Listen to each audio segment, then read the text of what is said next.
Jocko. More than once on the podcast, you've mentioned how the teams were so competitive that no one wanted to admit when they were cold. Being too cold puts you at a tactical disadvantage. In hindsight, was that a failure to control your ego, so your ego doesn't control you? I didn't ask this question out of idle curiosity. A lot of folks on active duty listen to the podcast, and I'm concerned they might put themselves, their teammates, and their mission in jeopardy because of their egos. Won't let them admit they're too hot or too cold. All right, so good question, good point, and there's definitely a big difference between being uncomfortably cold, right? Like you're just uncomfortably cold, or uncomfortably hot, or uncomfortably thirsty or hungry or whatever, and being in an actual state where you're putting the mission in jeopardy because you're too cold or hot or thirsty or whatever. So I just needed to say this. In the teams, you are 95% of the time, you are cold, too hot, too wet, too thirsty, too miserable, something. There's no time. When you're in the field, you put on 100 pounds worth of gear, you're uncomfortable from the word go. From the word go. And you're cold. You come in over the beach. You're in wet camis. It doesn't matter. You'll come out with great technology and we got a dry suit of this, we got a wet suit that. No, you're miserable. It's not, you're going to be cold, you're going to be uncomfortable. You ride in a Zodiac. First, you ride in a big rib, which is like a 10-meter boat. And you have your Zodiacs on that boat. So you're in that boat, you're getting sprayed with water, you're getting bounced up and down. You do that for 3 hours. And then you launch your little boats into the water. Well, while you're doing that, you fall in the water, you slip, you get sprayed more, you're covered in water. By the way, the water's not warm. And then you got to, because you're going to travel then 15 knots. So you're facing a 15-knot headwind for another 2 hours in a Zodiac. And then you're going to get in the water and swim over the beach. Like, you're going to be cold. That's just the way it is.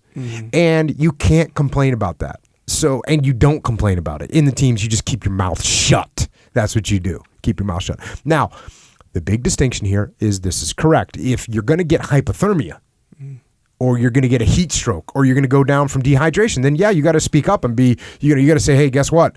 I got an issue here. I'm starting to get dizzy, or I'm starting to get lightheaded, or whatever. Yeah, if you cross the line to where it goes from discomfort to actual problem, then you definitely need to speak up. And it does happen. It happens a lot, actually. When we do our land warfare training in the desert in the summertime, it's 120-degree heat. You're going to take heat casualties. When I was running training, we used to just have premeditated heat casualty evacuation because we knew someone was going to go down. That's just the way it's going to happen.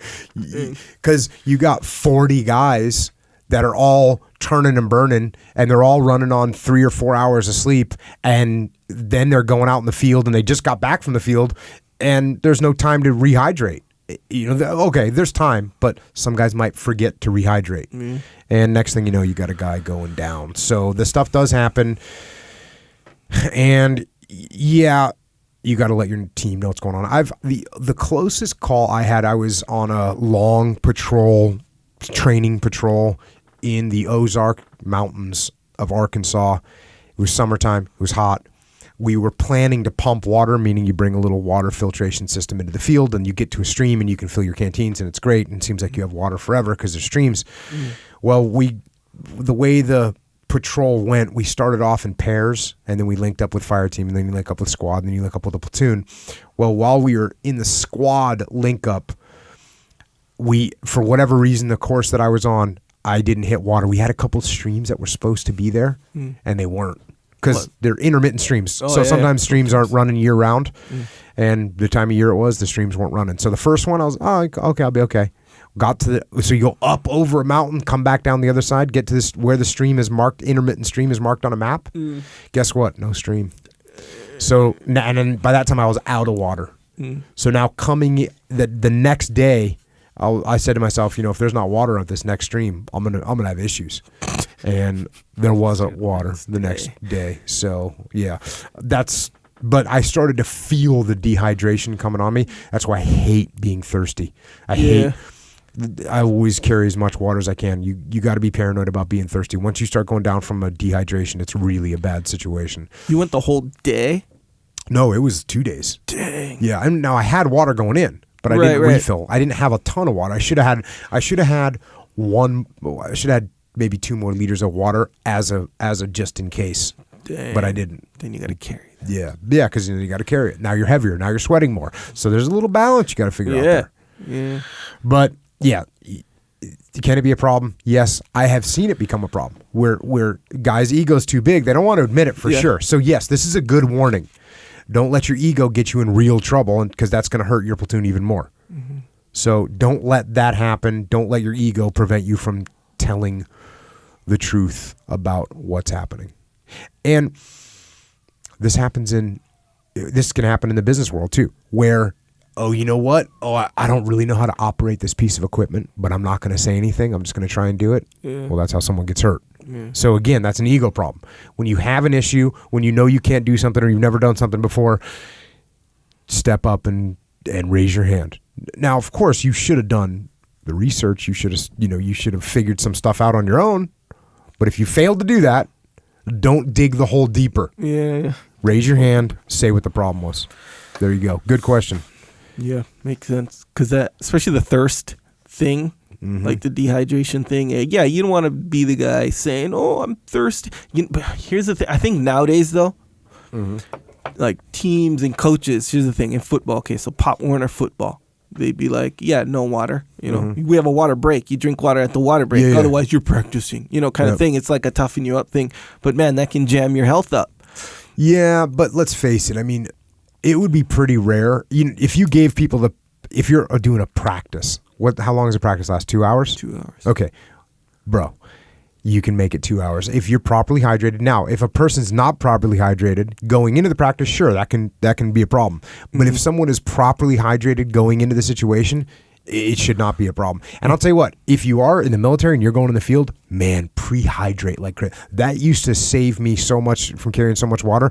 Just drink so much water. Now I'll tell you where the problem comes in. You're in a helicopter ride for an hour and a half. And you got to piss so bad. Yeah. It's awful. Yeah. But you know what? Bring a little plastic bottle with you so you can piss in the bottle. That's way less of an issue, I think. Like finding a place to drink versus finding a place to piss. Oh, for sure. It's way less of an issue. Have to, But yeah, if you pre-hydrate properly, no matter how hard you're working, you can go like 12 hours without any water. Yeah. Which is pretty legit. Yeah. For you kind of an average SEAL mission, 12 hours get you plenty of time. Yeah. Yeah. But I'm talking Pop Warner here, so when you're 9, that's 10, right. 11, no, Jocko, we're not talking that. We're talking Pop Warner. Yeah, we're talking. But here's the weird thing: like when you went to high school, college, they'd have water right there on the sideline. And they're really aware of, hey, you good? You need water? Drink more water. I think that was also the time. Yeah, that's actually the point. The era, right? 100%. Like when we were kids, no one ever, one single time from the time I was 0 until I was 18, no one ever said to me, hey, make sure you drink water. Yeah. Never heard anyone say that. Yeah. It was like, oh, you're thirsty? Drink a Coke. What, That's just the way it was. Yeah. So that changed for you in that time period. Yeah. When I got to SEAL training, when I got to BUDS, that's when they were saying, "Oh, you got to stay hydrated." Yeah. I thought it was kind of a joke. I thought they were kidding at first. Yeah, no, it's like, what true, are you talking man. about? You mean drink water? What do you mean? Why would you call it something else? Hydrated. Yeah. Well, you're thirsty. Yeah. Like it's like this. Well, you should, because you can go down from like heat. Okay, there's heat exhaustion, heat stroke, heat exhaustion. Yeah, and what else is there? There's all kinds of heat injuries you can get. Yeah, and you get heat stroke, bro. You can straight up die. Oh yeah. So that's not, it's not a matter of like, oh yeah, tough it out, bro. You can't tough it out. You're shutting down, kind of thing. Yeah, that's for sure. And so that is important for the heat thing, and I guess the whole thing too. And that's going back to this question. That is probably why we would see heat casualties in training, because guys do not want to say anything. They're like, man, I'm not going to say anything. Yeah. I'm not going to get an IV. Yeah. And then you look even worse, because that's what happens. You get stuck with an IV. Now you're laying in the field. Everyone else, by the way, continues on doing another 10-kilometer hump to a target, and you're sitting there laid up in the ambulance like a little baby. No one wants that. But if you prehydrate properly, you won't be in that situation. Yeah.